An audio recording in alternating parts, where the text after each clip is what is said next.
Bismillah, Assalamualaikum warahmatullahi wabarakatuh. Innal hamdalillah nahmaduhu wa nasta'inuhu wa nastaghfiruh wa na'udzu billahi min shururi anfusina wa sayyiati a'malina may yahdihillahu fala mudilla lahu wa may yudlil fala hadiya lahu wa asyhadu an la ilaha illallah wahdahu la syarika lahu wa asyhadu anna Muhammadan 'abduhu wa rasuluh. Qala ta'ala ya ayyuhalladzina amanu taqullaha haqqa tuqatih wa la tamutunna illa wa antum muslimun. Amma ba'du fa inna asdaqal hadithi kitabullah wa khairal hadi hadi Muhammadin sallallahu alaihi wasallam wa syarrul umuri muhdatsatuha wa kullu muhdatsatin bid'ah wa kullu bid'atin dhalalah wa kullu dhalalatin finnar. Allahumma salli wa sallim wa zid wa barik wa an'im ala abdika wa rasulika Muhammadin wa ala alihi wa sahbihi ajma'in.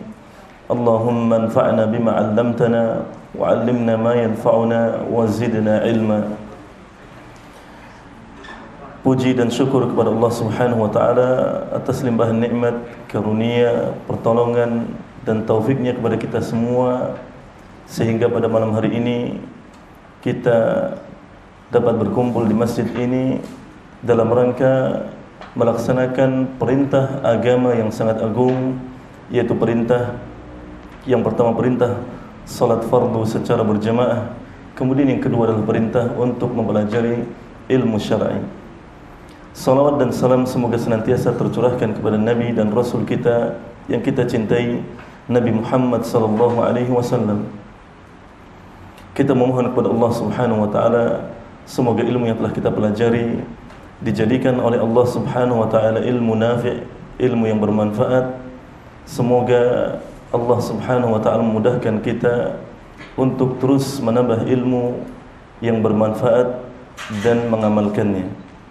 Jemaah kaum muslimin dan muslimat rahimakumullah, insyaallah taala pada malam hari ini akan kita kaji sebuah tema yang sangat penting terkait rezeki, yaitu membuka pintu rezeki yang barokah.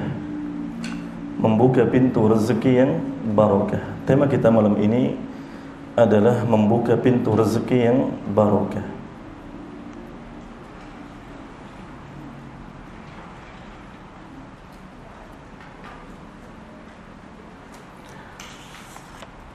Ada yang tahu arti barokah?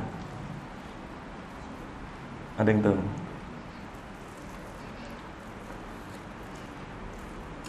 Apakah yang banyak itu pasti barokah? Sehingga kita pahami bahwa harta kita yang mungkin menurut kita sedikit itu belum barokah. Adapun harta teman kita, bos kita, atasan kita, kenalan kita yang menurut kita sangat banyak itu sudah barokah. Kira-kira benar atau salah?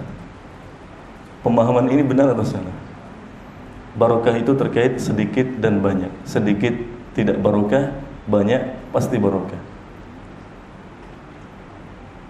Kok diam aja ini, senyum-senyum aja. Ini antum masuk yang mana ini? Yang sedikit atau yang banyak? Kayaknya yang banyak ya. Barokah berarti ya. Jadi barokah itu dijelaskan oleh para ulama bukan terkait kuantitas. Barokah tidak pernah terkait dengan kuantitas, bahwa yang sedikit tidak barokah, yang banyak pasti barokah. Pakemnya tidak demikian, kaedahnya tidak seperti itu. Tapi barokah dan tidak barokah adalah terkait manfaat. Terkait manfaat. Manfaat yang seperti apa? Ketika kita belajar ilmu agama, kemudian kita menyebut kata manfaat, berarti manfaat yang kembali kepada perkara agama dan akhirat. Kalau sudah bermanfaat untuk perkara agama dan akhirat, apalagi masalah dunia. Sehingga harta yang barokah adalah harta yang bermanfaat, yang mendukung seorang hamba untuk bertakwa kepada Allah Subhanahu wa ta'ala. Sehingga kita bisa melihat harta yang saat ini Allah titipkan kepada kita, apakah sudah banyak membantu kita, mendukung kita untuk taat kepada Allah Subhanahu wa taala, atau justru malah sebaliknya. Harta-harta yang Allah titipkan kepada kita menjadikan kita jauh dari ketaatan kepada Allah Subhanahu wa taala dan menjerumuskan kita kepada kemaksiatan. Waliyadzubillah. Seringkali manusia, termasuk kita yang sudah lama ngaji, memahami bahwa kalau harta banyak itu nikmat. Iya atau tidak? Harta banyak itu pasti nikmat. Enak ya si fulan, hartanya banyak. Mau ini itu bisa, mau kesana kemari bisa, mau beli ini itu kayak beli kacang goreng, kan kata orang seperti itu. Wah, itu si fulan A beli mobil seharga 500-600 juta seperti beli kacang. Iya. Kemudian kita beranggapan bahwa harta dia sudah barokah, padahal belum tentu demikian. Kan harta yang barokah tentu terkait dengan kehalalan. Dari mana mendapatkannya? Halal atau tidak? Apakah cukup dari mana dapatnya? Cukup? Iya atau tidak? Kan kita pernah mendengar hadis ya, la tazulu qadama 'abdin yaumal qiyamah hatta yus'al. Iya kan? Tidak akan bergeser dua telapak kaki seorang hamba sampai dia ditanya. Untuk masalah yang lain, umur satu, masalah apa lagi? Dalam berbagai masalah itu satu pertanyaan cukup. Tapi untuk harta ada dua pertanyaan. Min aina iktasabahu wa fima anfaqahu. Dari mana dapatnya? Halal atau haram? Pertanyaan kedua, untuk apa dibelanjakan? Sehingga harta yang barokah itu parameternya ada dua. Satu, dapatnya halal atau tidak. Yang kedua, dibelanjakan untuk yang halal atau tidak, untuk ketaatan atau justru untuk kemaksiatan. Kalau kita melihat orang-orang yang bergelimang harta, terlebih di zaman kita saat ini, ternyata kan justru permasalahan mereka, permasalahan hidup yang mereka hadapi lebih besar. Iya atau tidak? Kan sekarang sedang marak ya perceraian, ya, perceraian artis. Kurang apa kalau kita melihat harta? Loh, ternyata harta mereka tidak membuat kehidupan rumah tangga mereka langgeng. Seringkali kita membayangkan seandainya saya kaya, insya Allah hubungan saya dengan istri saya akan semakin harmonis. Loh, lihat orang-orang seperti itu, hartanya itu ya kan dulu sempat ramai geger flexing ya, pamer saldo rekening ya. Terkaget-kaget kita. Yang biasanya kita ya, di 10 hari awal bulan itu sudah belasan ribu ya saldonya. Ya. Nggak tahu kalau antum ya, mungkin enggak ya. Tapi sepertinya banyak lah. Ya, nanti di tengah bulan itu paling tinggal 1.000-2.000. Iya. Itu kaget dengan tahu seperti itu. Loh, ternyata mereka cerai. Yang awalnya pamer keharmonisan sudah seperti musuh bebuyutan. Ternyata harta itu bukan sebab langgengnya rumah tangga. Popularitas, rupa, tampan, cantik, tidak. Berarti harta mereka bisa jadi tidak barokah. Oleh karenanya, harta yang barokah itu bukan dari kuantitas, tapi dari kualitas. Apakah didapatkan dari yang halal? Apakah diinfakkan, dibelanjakan untuk ketaatan kepada Allah Subhanahu wa taala atau tidak? Sehingga dari setiap rupiah yang ada di tangan kita, kita harus mengaudit diri kita sendiri, bertanya, apakah ini saya dapatkan dari yang halal? Apakah ini akan saya belanjakan untuk yang halal, untuk ketaatan kepada Allah atau tidak? InsyaAllah ta'ala akan kita sebutkan satu persatu sebab yang bisa atas izin Allah Subhanahu wa taala membuka pintu rezeki yang barakah. Tebak, yang pertama kira-kira apa? Jemaah. Yang pertama kira-kira apa? Yang pertama mesti apa? Yang paling penting. Kira-kira apa? Apa? Apa? Iya, benar. 100. Jazakumullah khairan. Yang pertama takwa. Itu sebab utama. Sebab utama Allah bukakan pintu rezeki yang barakah adalah takwa. Lagi-lagi takwa. Kajian takwa, khutbah takwa, bahkan sampai arisan kumpulan RT takwa. Iya atau tidak? Iya kan? Iya, MC-nya kan gitu. Ya, menyampaikan tentang takwa. Kalau tidak membaca ayat tentang takwa, dimanapun kita tentang takwa. Makanya seorang muslim itu dimanapun dia berada, kapanpun, tidak akan pernah bisa lepas dari agamanya. Ini catatan penting bagi kita. Dimanapun kita, kapanpun itu, kita tidak akan pernah bisa lepas dari agama Islam. Sehingga mengherankan, mengagetkan, ada sebagian orang kaum muslimin di zaman ini yang ketika ada sebuah momen, sebuah event, kemudian ada yang bahas masalah agama, jangan bawa agama ke sini loh. Kapanpun itu, dimanapun itu, bersama siapapun, kita tidak bisa lepas dari masalah agama. Nggak bisa. Kira-kira apa artinya takwa? Sering dibahas. Kan mencakup dua unsur penting. Yang pertama, melaksanakan perintah Allah, mengharapkan pahala darinya. Unsur yang kedua, menjauhi larangan-larangan Allah karena takut dari siksanya, dari azabnya. Ini adalah dua unsur yang terkandung dalam takwa. Melaksanakan perintah Allah karena mengharapkan pahala darinya, dan menjauhi larangan Allah karena takut dari siksanya. Sehingga takwa itu dalam melaksanakan perintah dan meninggalkan larangan itu ada namanya keikhlasan. Sehingga kita harus bertanya, kenapa sih saya rela sholat berjamaah, sholat fardu berjamaah di masjid? Apakah karena mengharapkan pahala dari Allah atau bukan karena itu? Kita harus bertanya, buat apa? Untuk apa saya datang ke sini, ke kajian ini? Bisa jadi rumah antum ada yang jauh. Untuk apa? Apakah karena mengharap pahala dari Allah atau bukan? Ketika meninggalkan larangan juga sama. Ketika tidak jadi melakukan maksiat, kenapa?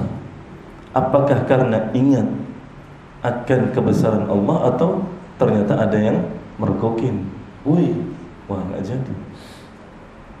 Kalau itu yang jadi penghalangnya karena terpergok, berarti bukan karena ikhlas. Bukan karena ikhlas. Allah Subhanahu wa taala berfirman dalam surat At-Talaq ayat 2 sampai 3. Wa may yattaqillaha yaj'al lahu makhraja. Barang siapa yang bertakwa kepada Allah, niscaya dia akan mengadakan baginya jalan keluar. Wa yarzuqhu min haitsu la yahtasib. Dia akan mengadakan dan memberinya rezeki dari arah yang tidak disangka-sangka. Terkadang kita tidak pernah menyangka tiba-tiba dapat rezeki. Pernah ya? Atau belum pernah? Kalau belum pernah berarti timbul pertanyaan, bertakwa atau tidak? Insya Allah pernah ya. Sekali, dua kali insya Allah pernah. Bisa jadi itu karena kita pernah benar-benar bertakwa kepada Allah Subhanahu wa ta'ala.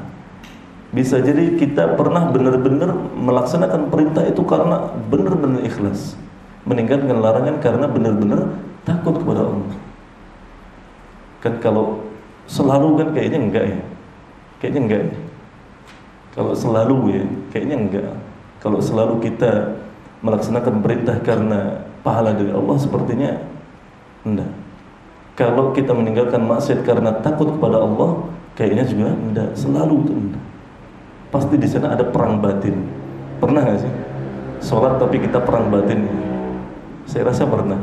Sedekah kita perang batin, iya itu. Dan para sahabat pernah datang. Ada seorang sahabat yang datang kepada Nabi SAW mengeluhkan bahwa dalam hatinya ada hal-hal yang berkecamuk tentang bisikan-bisikan untuk tidak ikhlas. Lalu Nabi SAW menjelaskan bahwa itu tanda keimanan seseorang, karena itu tidak akan didapati pada hati selain orang beriman. Orang munafik tidak akan pernah perang batin. Orang munafik tidak akan pernah dapat bisikan untuk riya, untuk sum'ah. Tidak pernah. Apalagi orang kafir. Itu hanya ada pada diri seorang mukmin. Tentang takwa terkait rezeki, pernah dengar ya? Ini yang paling tua, afwan. Kelahiran berapa jemaah? Bapak-bapak. Ada yang tahun 55 sudah lahir, jemaah. Oh, bapak sudah ya? 55. Bapak lahir tahun 55, pasti. Tahun 1955 ada tragedi dusun. Ada yang tahu? Di Kabupaten Banjarnegara. Dusun? Iya, Leketan, benar. Pernah baca? Belum, nanti di YouTube dibahas, di artikel dibahas tentang sebuah dusun yang Allah bukakan pintu rezeki berlimpah dibandingkan dengan desa-desa sekitarnya. Tapi sangat disayangkan hal itu tidak berbanding lurus dengan ketakwaan mereka. Dan itu namanya istidraj. Patut kita khawatir kalau ketaatan kita menurun terus, tapi kemaksiatan kita naik terus, tapi kok rezeki lancar bahkan terus ditambah. Kita harus khawatir, jangan-jangan itu istidraj. Dan inilah yang saat itu menimpa penduduk dusun Leketan. Sehingga pada malam tanggal 17 April 1955 Allah potong gunung Pengamun-amun, Allah timpakan kepada penduduk dusun itu. Mati satu dusun yang kira-kira kalau di sini disebutkan 450 jiwa. Saat malam itu sedang turun hujan dan mereka sedang berpesta pora dengan berbagai kemaksiatan. Ya, kita patut ngeri. Kita patut ngeri. Dan takwa itu merupakan kunci utama rezeki yang barokah. Sehingga kalau kita ingin mengukur rezeki kita barokah atau tidak, kita bandingkan dengan tingkat ketakwaan kita. Sejauh mana tingkat ketakwaan kita? Kalau ternyata rezeki kita naik, ketakwaan kita naik, itu tanda barokah. Tapi kalau rezeki kita naik, takwa kita turun terus, itu berarti bisa jadi istidraj. Waliyadzubillah. Itu yang pertama. Kemudian yang kedua, taubat dan istighfar. Yang kedua, taubat dan istighfar.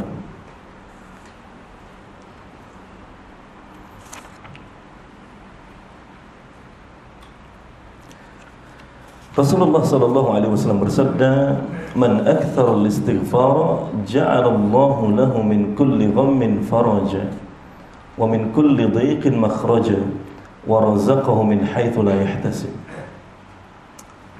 Diriwayatkan oleh Imam Ahmad dan lainnya.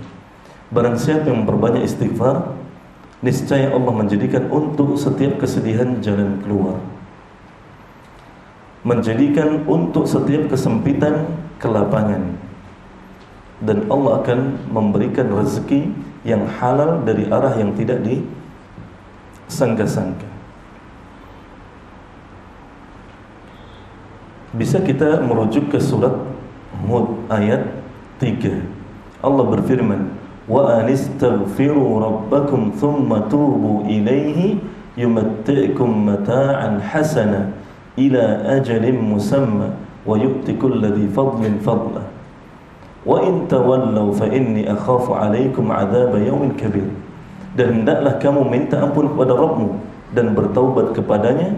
Jika kamu mengerjakan yang demikian, niscaya Dia akan memberi kenikmatan yang baik terus menerus kepadamu sampai kepada waktu yang telah ditentukan. Dan dia akan memberi kepada tiap-tiap orang yang mempunyai keutamaan balasan keutamaannya. Kebalikannya, jika kamu berpaling, maka sungguhnya aku takut kamu akan ditimpa siksa hari kiamat. Pernah dengar seorang tabi'in bernama Al-Hasan Al-Basri. Beliau seorang guru besar, didatangi oleh banyak manusia yang mengadukan permasalahannya, meminta nasihat. Ada yang hubungan dengan istrinya kurang baik, beliau menasihatkan istighfar. Ada yang datang mengadukan sudah nikah sekian tahun belum dikaruniai anak, beliau menasihatkan istighfar. Ada yang mengadukan masalah rezeki yang dirasa sempit, beliau menasihatkan istighfar. Banyak problem yang disampaikan oleh setiap orang yang datang pada beliau, jawaban beliau hanya istighfar. Lalu murid-murid beliau yang saat itu sedang berada di sekitar beliau bertanya keheranan. Dari tadi banyak orang datang dengan berbagai problem yang berbeda-beda, kenapa solusinya hanya satu, istighfar. Lalu beliau sebutkan dalam surat Nuh, bagaimana Allah Subhanahu wa taala mengisyaratkan bahwa ternyata istighfar itu solusi dari setiap permasalahan. Sehingga ketika kita merasa rezeki kita sempit, merasa rezeki kita seret, mari kita perbanyak istighfar. Atau yang rezekinya sudah dimudahkan oleh Allah supaya barokah, mari perbanyak istighfar. Di samping itu, istighfar itu menjadi tabungan. Oleh karenanya Nabi SAW bersabda, "Tuba liman wajada fi sahifatihi istighfaran katsiran." Sungguh beruntung orang yang nanti pada hari kiamat mendapati pada catatan amalnya istighfar yang banyak. Dan Nabi tidak hanya ngomong doang. Ya. Nabi diceritakan bahwa beliau satu hari satu malam minimal 70 kali. Di riwayat yang lain minimal 100 kali istighfar. Kalau kita mari diteliti sendiri, paling banter 3 kali setiap selesai sholat fardu. Kali 5 berarti 15, masih jauh. 15. Itu pun kalau sempat. Ya, kalau sempat. Ya. Berapa kali kita tidak sempat? Selesai salam cabut. Selesai salam bengong. Selesai salam ngantuk. Ya. Selesai salam ngobrol sama teman lama. Ya. Begitu seterusnya. Jadi istighfar merupakan solusi. Kemudian yang ketiga, tawakal. Yang ketiga, tawakal. Tawakal itu apa sih? Apa? Berserah diri kepada siapa? Kepada Allah Subhanahu wa ta'ala. Artinya apa? Kalau kita berserah diri, kira-kira akan komplain atau tidak? Kira-kira akan komplain atau tidak? Loh, dijawab dong. Kalau kita sudah mengaku berserah diri kepada Allah, kira-kira akan komplain atau tidak? Protes atau tidak? Kita akan mengangkat tangan, kenapa si fulan rezekinya lancar, kenapa saya tidak? Itu menandakan sudah berserah diri atau tidak? Belum. Kalau orang sudah berserah diri, dia tidak akan komplain, tidak akan protes. Apapun yang Allah tetapkan pada dia, sudah berserah diri, sudah manut, tidak akan komplain, tidak akan protes, tidak akan membandingkan dirinya dengan orang lain. Kenapa si A sudah begini begitu, saya belum, ya Allah? Apa salah saya? Loh, apa salah saya? Loh, ya kalau Allah mau jawab, banyak salahmu ya. Cuma kamu saja nggak tahu. Iya, kan sebagian orang seperti itu ya. Apa salah saya? Apa dosa saya? Kenapa? Loh, ya Allah, kalau kita mau berpikir merendah di hadapan Allah, kemudian kita koreksi dosa-dosa kita, wah, habis gitu. Habis. Kalau Allah Subhanahu wa ta'ala rahmatnya itu ternyata lebih dulu murkanya daripada rahmatnya, dan rahmatnya itu kalah luas dibanding kemurkaannya, habis kita, habis. Sekali lihat langsung buta loh. Besok-besok nggak ada orang yang bisa lihat. Sekali ngambil langsung lumpuh. Besok-besok semua orang lumpuh, banyak orang lumpuh. Sekali jalan ke tempat maksiat lumpuh kakinya. Banyak yang pakai kursi roda. Iya. Iya atau tidak? Iya. Sekali durhaka, tidak sopan kepada orang tua, kesambar geledek mati. Banyak anak mati. Iya. Tapi Allah rahmatnya apa? Lebih luas dan mendahului kemurkaannya. Makanya Allah tangguhkan. Allah tangguhkan. Sehingga kalau memang kita berserah diri kepada Allah, kita tidak akan komplain, protes. Kenapa saya dapat sekian? Kenapa gaji saya cuma sekian? Kenapa pendapatan saya cuma sekian? Udah. Minta saja kepada Allah. Berusaha minta yang halal, minta keberkahan, kemudian bekerja sesuai yang kesempatan yang Allah berikan kepada kita. Lagi tadi, berkah itu bukan masalah kuantitas kok, masalah kualitas.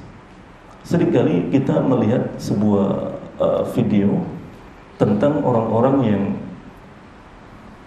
rasa-rasanya kita jauh lebih beruntung daripada mereka. Ditanya, Pak, pendapatan sehari berapa? 20.000, 30.000. Pak, cukup enggak? Ya, cukup insya Allah. Itu jawaban mereka. Cukup insya Allah. Kira-kira kita yang hadir di sini kalau dikasih sehari 30.000 cukup? Cukup enggak? Enggak, berani jawab enggak. Ya, kita sekarang hitung-hitungan matematika enggak. Tapi si bapak itu jawab cukup insya Allah. Karena cukup enggak cukup itu masalah hati. Makanya Nabi bersabda, laisal ghina an kathratil 'aradi, walakinnal ghina ghilal qalbi. Kekayaan itu bukan masalah kuantitas, banyak, enggak. Kekayaan itu masalah apa? Hati. Hati yang kaya akan merasa cukup. Akan merasa cukup. Nyatanya, orang-orang yang sudah kaya raya tapi tidak dibarengi dengan iman, tidak pernah merasa cukup. Punya rumah besar satu, ternyata masih pengen punya rumah kedua. Punya mobil sport ya, mewah yang harganya miliaran satu, ternyata masih pengen yang kedua. Terus seperti itu. Terus seperti itu.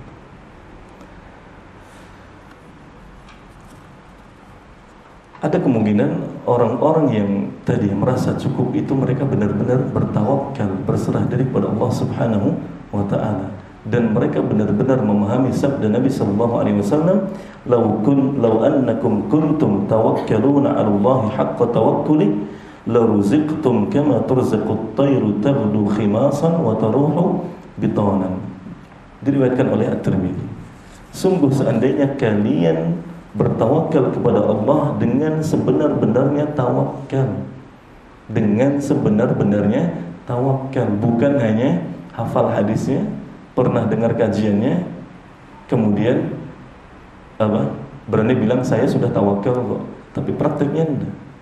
Kalau sudah benar-benar tawakal, maka niscaya kalian akan diberikan rezeki sebagaimana rezeki burung-burung. Mereka berangkat pagi dalam keadaan perut kosong, pulang sore hari dalam keadaan kenyang. Itu burung, tidak punya ruko, tidak punya jaringan bisnis, koneksi, relasi, tidak punya modal apa-apa, public speaking apapun, tidak punya burung itu. Pokoknya bismillah pagi hari berangkat, pulang sore hari kenyang. Kalau punya anak dia akan bolak-balik nyuapin anak. Iya atau tidak? Iya, itu burung. Kalah kita semua burung. Kalah. Burung benar-benar bertawakal kepada Allah Subhanahu wa ta'ala. Yang keempat adalah taqarrub, mendekatkan diri kepada Allah dengan ibadah. Taqarrub, mendekatkan diri kepada Allah dengan ibadah.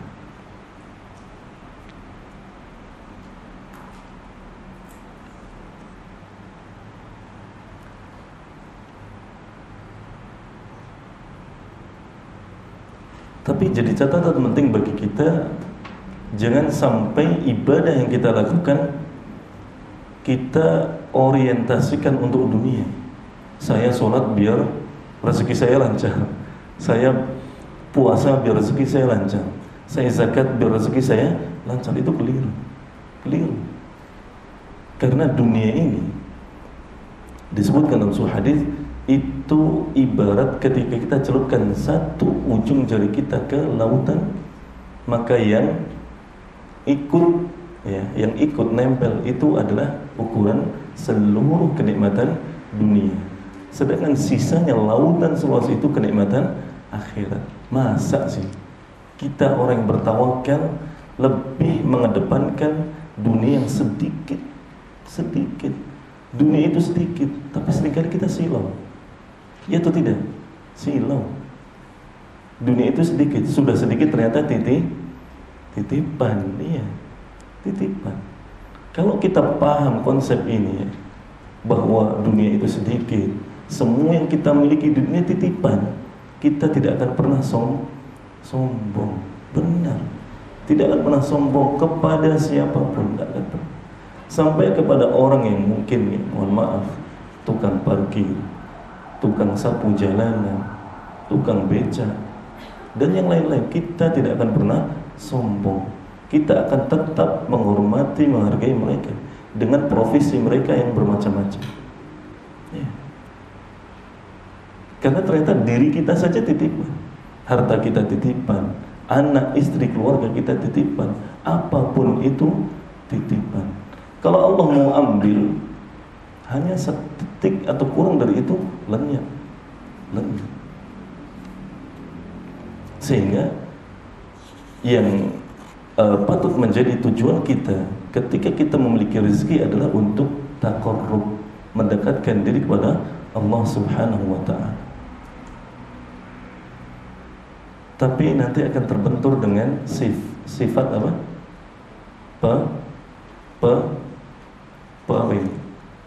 Pelit. Iya. Sifat pelit. Sifat pelit itu bercokol dalam hati manusia. Bisa hilang nggak sih? Bisa nggak? Bisa. Dalilnya apa? Firman Allah Subhanahu wa ta'ala, "Wa may yuqa shuhha nafsihi fa ulaika humul muflihun." Dan orang yang Allah jaga, hindarkan, jauhkan dari sifat pelit dalam dirinya, mereka adalah orang-orang yang beruntung. Enak loh hidup jadi orang yang tidak pelit itu. Enak. Tapi kalau orang pelit itu yang ada banyak. Ceria atau enggak sih orang pelit itu? Enggak loh, orang pelit itu enggak ceria. Orang pelit itu enggak bisa ceria. Orang pelit itu tidak bisa menikmati hartanya, menikmati kenikmatan yang Allah berikan kepada diri. Bahkan ada orang yang pelit untuk dirinya sendiri. Kalau saya tidak keliru, Al-Imam Malik rahimahullah, ketika di majlis beliau melihat seorang laki-laki yang berpenampilan compang-camping pakaian.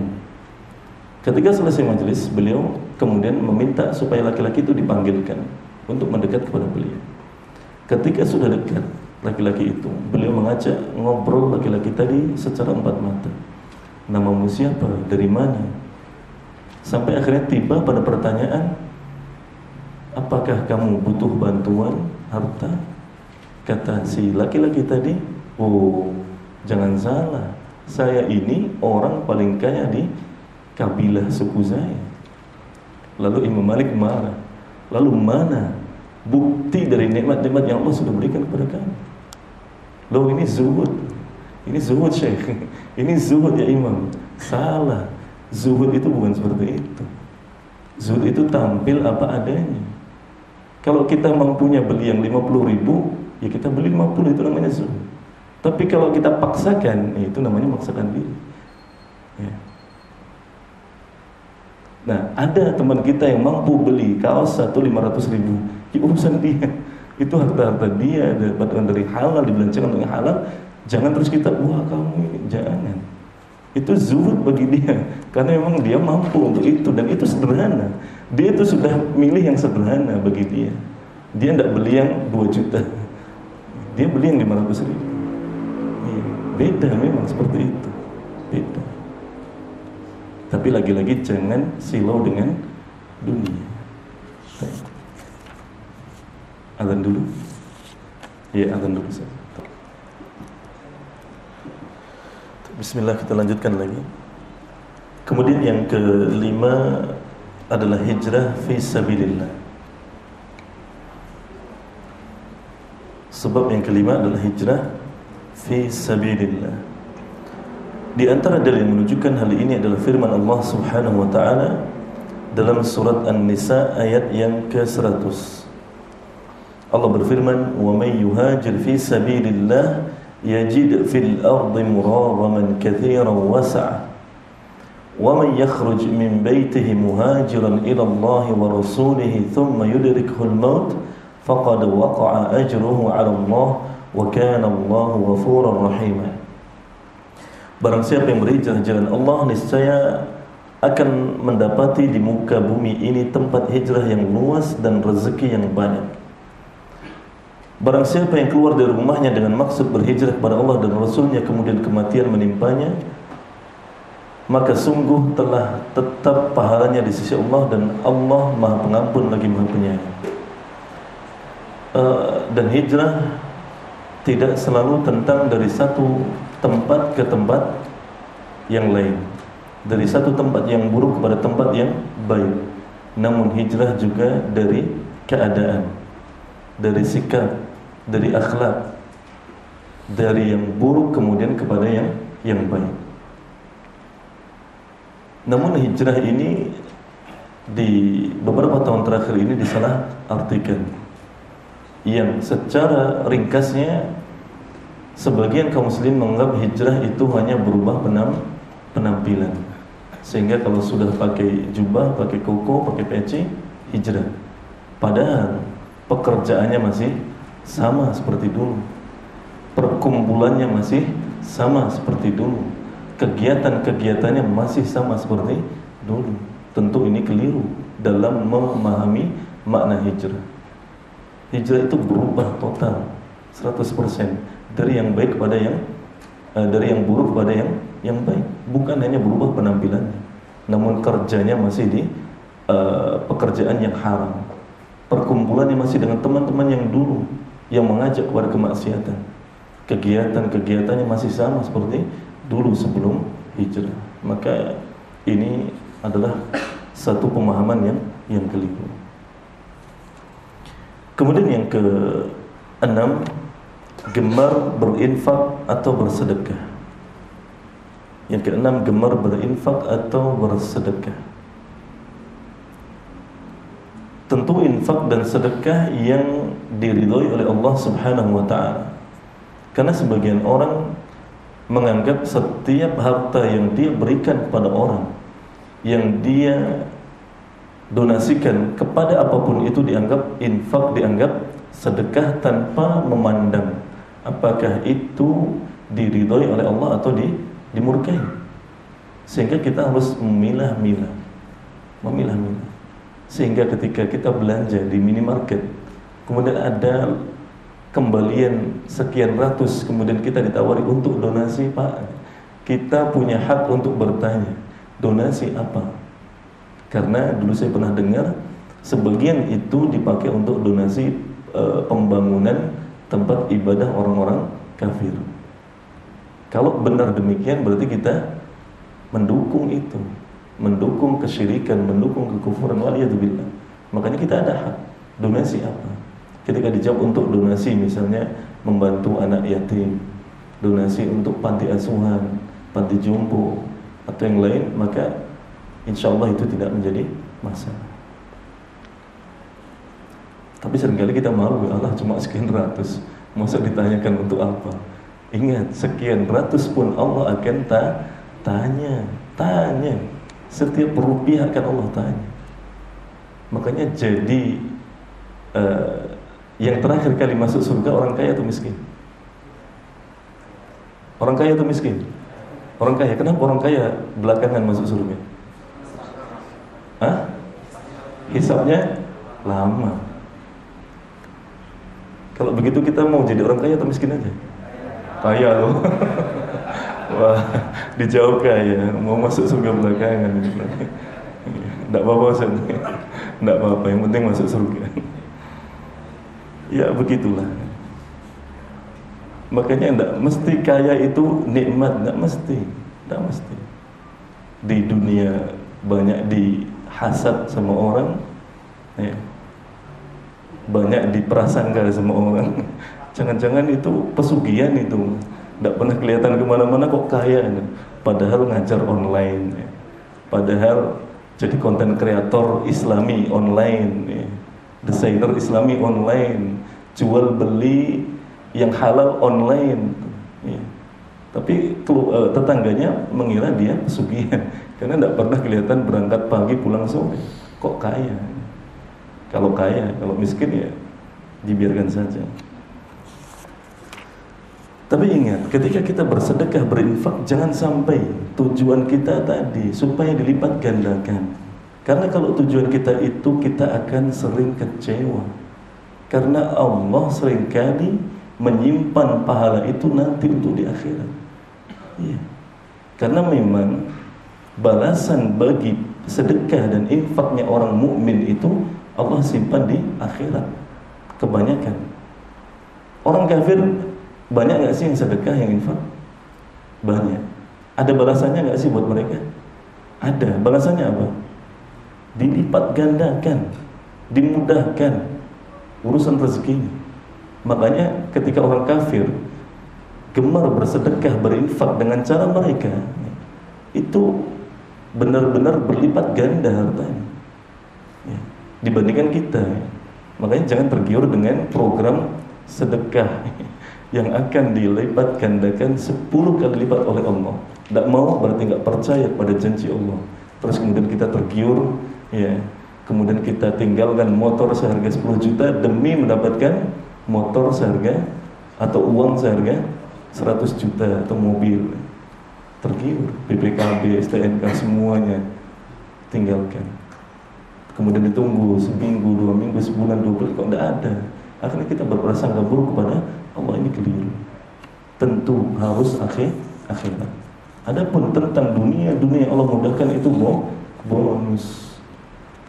Pernah nggak dengan hadis ketika ada salah seorang sahabat yang menyampaikan kepada Nabi bahwa dia berbuat baik, kemudian teman-teman dia memuji dia. Apa sabda Nabi? Tilka ajilu busyral mu'min. Itu bonus, kabar gembira yang Allah segerakan untuk orang mukmin. Ya. Tapi bukan itu yang dicari. Beramal baik bukan itu yang dicari. Yang terakhir, gemar bersilaturahmi. Tentu kita masih ingat hadis, man sarrahu ayyubsata lahu fi rizqihi wa ayyun sa'alahu fi atharihi falyasir rahimah. Hadis riwayat Bukhari. Barang siapa yang ingin, yang suka dilapangkan rezekinya, dipanjangkan umurnya, maka hendaknya ia menyambung tali silaturahmi atau silaturahim. Tapi lagi-lagi bukan untuk dunia. Fokus saja pada akhirat. Setiap amal soleh yang kita lakukan, kita usahakan fokus pada pahala akhirat. Ketika Allah mudahkan kita urusan-urusan dunia yang baik, maka itu adalah bonus. Karena kalau kita fokus pada pahala-pahala atau kemudahan-kemudahan duniawi, kemudahan duniawi itu tidak Allah berikan kepada kita, atau belum Allah berikan kepada kita, akhirnya kita akan kecewa. Dan ketika sudah kecewa, akhirnya semangatnya akan turun. Akhirnya akan futur. Kalau sudah futur, akhirnya meninggalkan jalan tersebut. Ya. Untuk kembali lagi sulit.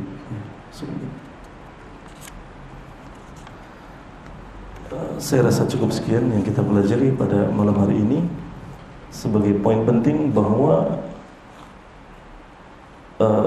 rezeki yang barakah bukan tentang kuantitas, jumlah banyak, justru tentang manfaat, tentang kualitas. Makanya kita diperintahkan untuk berbanyak doa. Allahumma inni as'aluka ilman nafi'a wa rizqan thayyiba wa amalan mutaqabbala. Minta ilmu yang nafi', rezeki yang thayyib, dan amal yang diterima oleh Allah Subhanahu wa taala. Kalau tiga ini berkumpul pada kita, alangkah nikmatnya hidup di dunia kemudian di akhirat. Nasallallahu ta'ala li wa lakum an yuwaffiqani wa iyyakum lil ilmi nafi' wal 'amali shalih. Saya memohon kepada Allah Subhanahu wa taala semoga Allah memberikan taufiknya kepada saya dan jemaah sekalian untuk diarahkan, dibimbing oleh Allah Subhanahu wa taala memperbanyak ilmu yang nafi' dan amal saleh. Wassallallahu wasallam ala nabiyyina Muhammad wa ala alihi wa sahbihi ajma'in. Subhanakallahumma wa bihamdika asyhadu an la ilaha illa anta astaghfiruka wa atubu ilaik. Assalamualaikum warahmatullahi wabarakatuh.